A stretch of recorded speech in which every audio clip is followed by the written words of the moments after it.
Hi, everybody. Grab a Bible, open it up to 1 Kings chapter 20. We'll get to John 6 in a minute. We're going to open with 1 Kings 20. 1 Kings 20 carries the account of two battles that's fought by ancient Israel against the wicked nation of Aram. And Ben-Hadad is the king of Aram, and he's united with 32 other kings to wage war against King Ahab of Israel. Ben-Hadad had already demanded all of Ahab's gold and silver and wives and children. And Ahab had weakly given them already over to him. But now Ben-Hadad is demanding more. And Ahab says no, and it's time to go to war. 1 Kings chapter 20, verse 13. Now behold, a prophet approached Ahab, king of Israel, and said, "Thus says Yahweh, have you seen all this great multitude? Behold, I will deliver them into your hand today, and you shall know that I am Yahweh." And a very small group of Israelite soldiers defeat the massive Aramean army with God's strength behind them. But the Arameans are not finished. Listen to how they respond to the loss of that battle. Verse 23. Now the servants of the king of Aram said to him, "Their gods are gods of the mountains. Therefore they were stronger than we. But rather let us fight against them in the plain, and surely we will be stronger than they. We lost because their God's the God of the mountain, but if we take them to the valley, we'll win." So Aram takes some time, they gather their forces, they develop a battle plan, and Aram comes up against Israel yet again. Verse 26. Now it happened at the turn of the year that Ben-Hadad mustered the Arameans and went up to Aphek to fight against Israel. Now the sons of Israel were mustered, were provided for, and went to meet them. And the sons of Israel camped before them like two little flocks of goats, but the Arameans filled the land. Then a man of God came near and spoke to the king of Israel and said, "Thus says Yahweh, because the Arameans have said, Yahweh is a God of the mountains, but he is not a God of the valleys. Therefore I will give all this great multitude into your hand, and you shall know that I am Yahweh." God is the God of the mountains, and God is the God of the valleys. He rules and he reigns over all places, over all things, over all people. Turn to John chapter 6. Because this is shown to us in John chapter 6. Jesus has just performed his most well-known miracle, feeding of the 5,000 on the side of a mountain. His power as the creator God is displayed as he miraculously multiplies a kid's sack lunch and uses that to feed thousands of people. He has shown definitively he's the God of the mountains. But the question remains, is he the God of the valleys too? John chapter 6, let's start in verse 15. So Jesus, knowing that they were going to come and take him by force to make him king, withdrew again to the mountain by himself alone. Now when evening came, his disciples went down to the sea, and after getting into a boat, they began to cross the sea to Capernaum. It had already become dark, and Jesus had not yet come to them. And the sea was stirred up because a strong wind was blowing. Then when they had rowed about 25 or 30 stadia, they saw Jesus walking on the sea and drawing near to the boat, and they were frightened. And he said to them, "It is I. Do not be afraid." So they were willing to receive him into the boat, and immediately the boat was at the land to which they were going. It's a relatively short account, a small miracle here by comparison to what's just happened on the side of the mountain. But these early followers of Jesus are transformed by witnessing this miracle. And when they discover Jesus is in fact the God of the valley, their lives are changed forever. So as we walk through our text, here are some phases of transformation they go to. Number one, they're fearful followers. Verse 15, again, this is the immediate response of the crowd after he's done this incredible miracle on the mountains, that he's fed these thousands of people with this tiny little amount of food, knowing they were going to come and take him by force to make him king. He withdrew again to the mountain by himself alone. They see this incredible miracle, and the verse right before this, they've declared, this is the prophet who was to come. This is the one that Moses talked about in Deuteronomy 18:15, that there's a greater prophet. There's another one who will come, and he's going to speak the very words of God, and he's going to rule and reign. Well, if this is that greater prophet, I have an idea. Let's make him king. That makes perfect sense. They've recognized Jesus is the greater Moses, and Moses freed his people from slavery in Egypt. Therefore, the greater Moses is going to free his people from slavery to Rome, the current occupying global superpower of the day. And this really exposes the crowd's motives for being with Jesus. We've talked about this numerous times, and it's all going to come to a head at the end of John chapter 6. This is not a Christian crowd. These are not people who are genuinely following the Lord because they love him. They are self-serving. And this is shown here, like, hey, Jesus just did all this. You know what? He would help us. He would benefit us. Let's get him to be our political ruler because all we care about is our well-being. But Jesus came to do the Father's will, not to do the crowd's will. Verse 16 sets the scene. Evening came. His disciples went down to the sea. After getting into a boat, they began to cross the sea to Capernaum. It had already become dark, and Jesus had not yet come to them. So it's night, it's dark, Jesus is nowhere to be found, and they're in a boat on the sea. Verse 18, the sea was stirred up because a strong wind was blowing. The waters are stirred up, that's a mild phrase. The Sea of Galilee is a relatively small lake. Sea isn't really the right term for it. At its longest point, it's 13 miles long. At its widest, it's 8 miles wide. But the geography of the region dramatically affects the weather. They've just been up on the side of a mountain for this incredible miracle of feeding of the 5,000. Jesus is still up on that mountain now by himself. Where are they? They're down in the valley in the boat on the sea. The Sea of Galilee sits at 680 feet below sea level. It's way down there. And the winds swoop down over those highlands and come down and create sudden and violent storms. In fact, when Matthew, the gospel writer, records this same account, the word that he uses to describe the storm is the Greek word seismos, that comes into English as seismic, the word that we use to describe earthquakes. This is a major, scary, violent storm. And they're out in the middle of the water, in the middle of the night, in the dark, and Jesus is not with them. Verse 19, when they had rowed about 25 or 30 stadia. A stadia is 606.75 feet. You're welcome. It's the length of a Roman stadium, which is why it's called a stadia. So 25 to 30 stadia is 3 to 3.5 miles across the lake. Now, at its widest, the Sea of Galilee is 8 miles across. They're approaching the halfway point on the way to Capernaum. And as they get out there in the middle of the dark lake, in the middle of the dark night without Jesus there, they saw Jesus walking on the sea and drawing near to the boat, and they were frightened. Of course they were.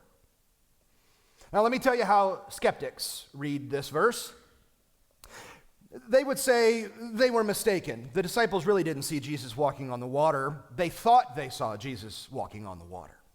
What happened is they were in the dark and they got confused, and instead of rowing halfway across the sea, they just took a nice little stroll up the coast. And as they're going up the coast, close to the beach, Jesus isn't walking on the water. Jesus is walking on the sand. And as they see him looking out, walking over there, and there's mist maybe, and it's dark, they can't really see anything. They're seeing Jesus walk on the beach, and they're scared to death because they think he's walking on the water, and they don't know what's going on. That's not what happened. Why? because that's not what the text said. Not even close to what the text said. It's dark. It's the middle of the night. Matthew records it's about 3 a.m. And they're 3 miles out to sea. They cannot see the shore. If Jesus is walking on the shore, they would never know it, because 3 miles away in the dark isn't something they're going to watch. This is a legitimate, accurate account. They're in the middle of the dark water, and Jesus is actually walking to them on the water. And they are afraid because he's walking on the water. It was a dark and stormy night. And they look out, and something is coming at them on the water. You'd be scared too. Matthew records they think it's a ghost. Fear is the natural reaction to supernatural things, especially when it's the presence of God himself. In Exodus chapter 3, when Moses encounters God at the burning bush, the Bible records that his initial reaction is fear. He falls on his face because he's afraid of God in the midst of the bush that doesn't burn up. Or I think of Isaiah chapter 6, who has this vision of the God of the universe descending into the temple in Jerusalem, and the train of his robe fills the temple with glory. And Isaiah doesn't stand there and go, wow, this is pretty neat. Isaiah cries out in terror, woe is me, I'm undone. This is going to kill me. It's the natural right reaction. When you don't know who God is, when you don't know what God is like, when you don't know what God can do, fear is how you'll respond to him. Avoidance is how you'll respond to him. Hiding is how you'll respond to him. Apathy is how you'll respond to him. It's the natural reaction. But Jesus calms their fears and clarifies his identity as the Creator God. They had seen that on the mountain, and now they're going to see that in the valley. Number 2, the divine declaration. Look at verse 20. But he said to them, "It is I, do not be afraid." Now, I'm sure in that moment, to hear Jesus' voice would have immediately calmed them down. It's dark. They see a figure out on the water. That's strange. But then they hear that incredibly familiar voice. They know that it's Jesus. But there's more going on here. Jesus isn't merely saying, hey guys, calm down, it's me. When he says, "It is I," it literally translates 2 words out of the Greek, ego eimi. I am. I am. That's God's divine name from Exodus chapter 3 when Moses is at the burning bush. And God calls Moses to go to Pharaoh in Egypt and tell him to let my people go. That God has met with you and instructed them to do this. And Moses says, what if they ask your name? Egypt believes in a lot of gods. Which one came and talked to you? And God says, you tell them, I am sent you. The eternal one, the self-sufficient one, which is why it translates as I am, which is the name Yahweh. It's the verb form of to be. He is. It's not that he was or will be. Both are true. He is. He doesn't need you. He's existed forever. He's the eternal, all-powerful God. He is the great I am. Jesus will adopt that specific name for himself 14 times in the Gospel of John. 7 of those, he will say it just as he said it here, I am, with no clarifier after that. The most well-known is John 8:58. Before Abraham was born, I am. And they pick up rocks to stone him to death because he's just declared that he's God.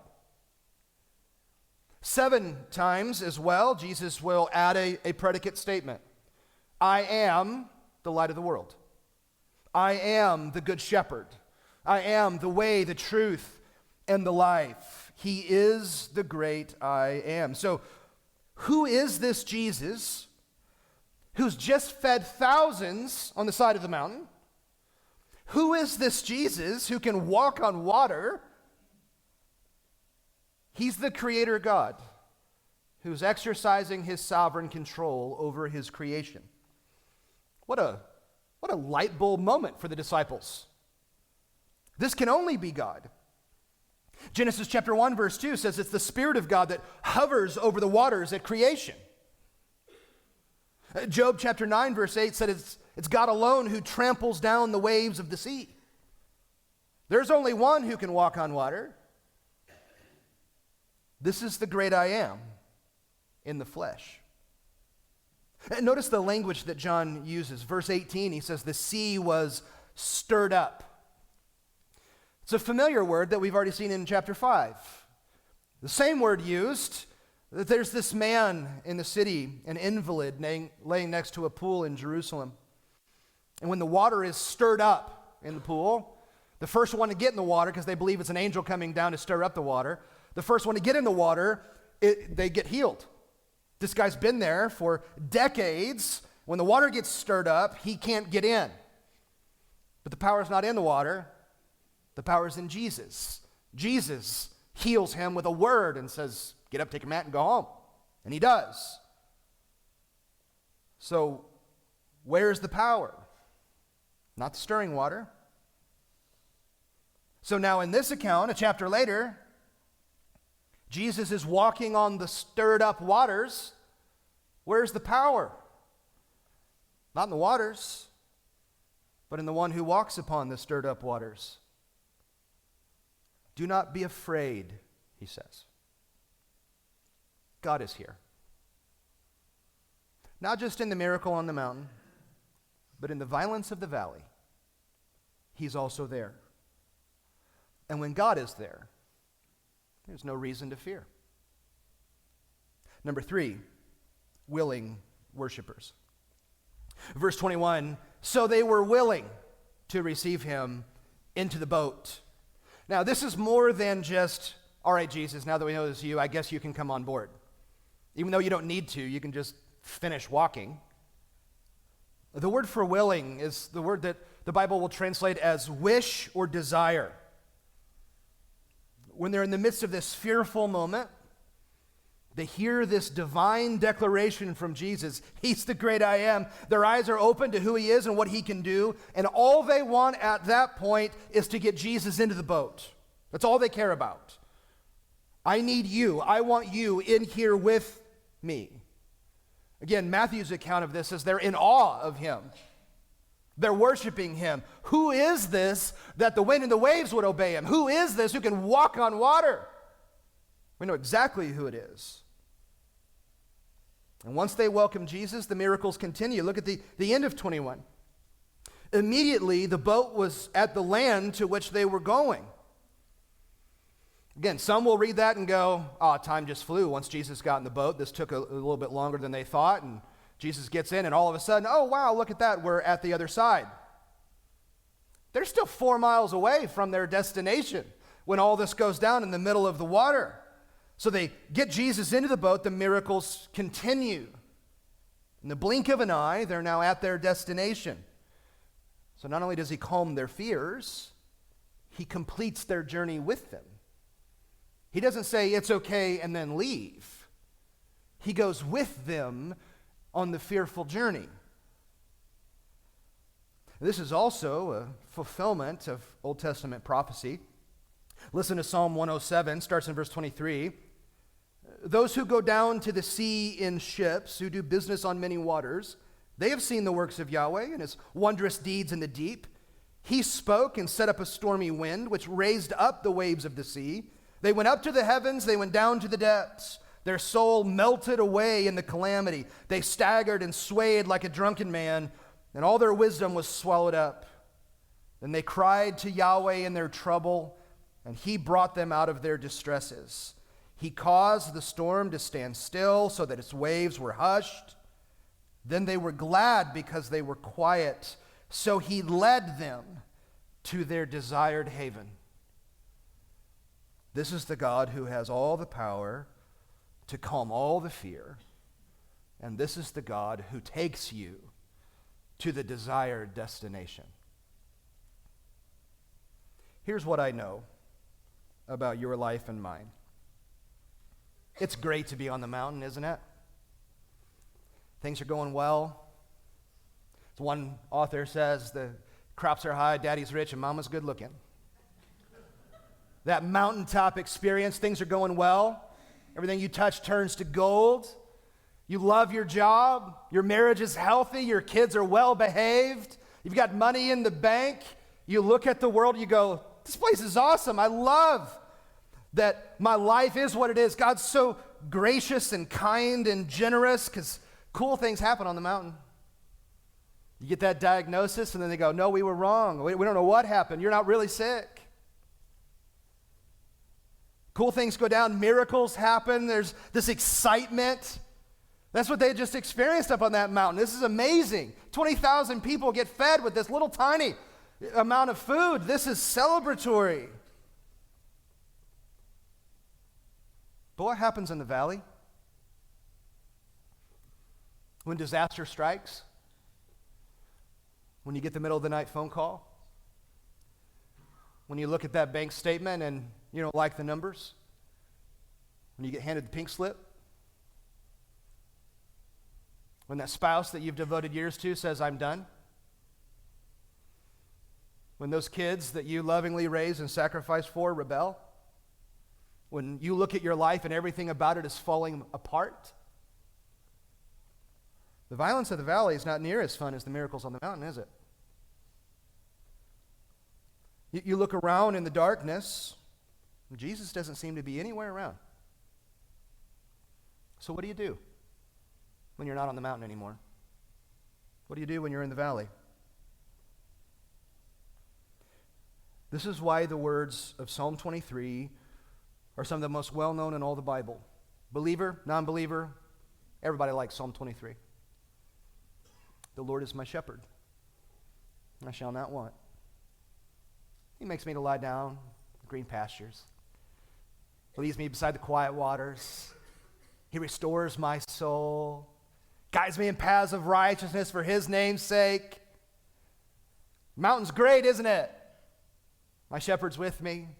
I'm in the green grass. I'm at the quiet water. He's restoring my soul. Oh, this is wonderful.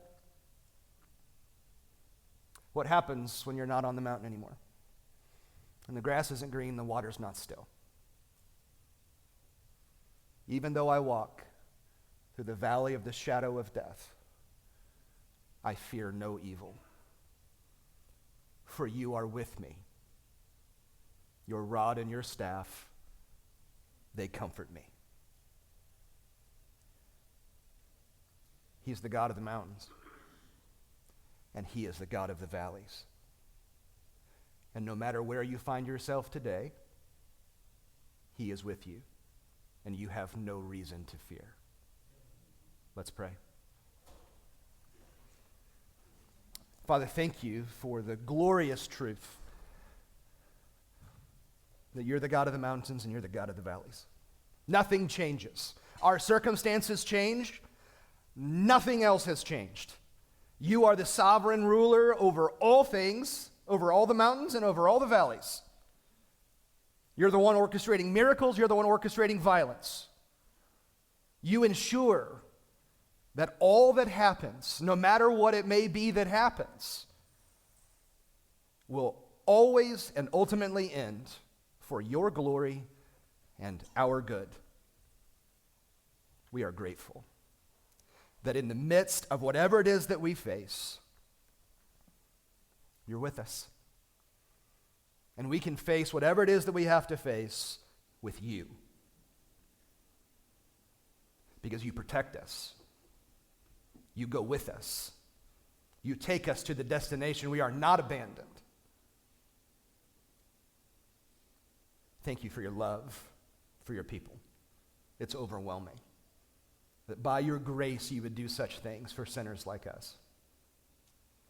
And as we do every week when we gather, we celebrate that. We take a piece of bread and a cup of juice and we remember the sacrifice of Jesus. Grace displayed at the cross. for us. As he stood in our place, took our death, took our sin, took our penalty onto himself so that we could go free, so that we could be forgiven, so that we could be with you. Thank you that you do that for sinners like us. Thank you for Jesus. We remember him now. In his name we pray.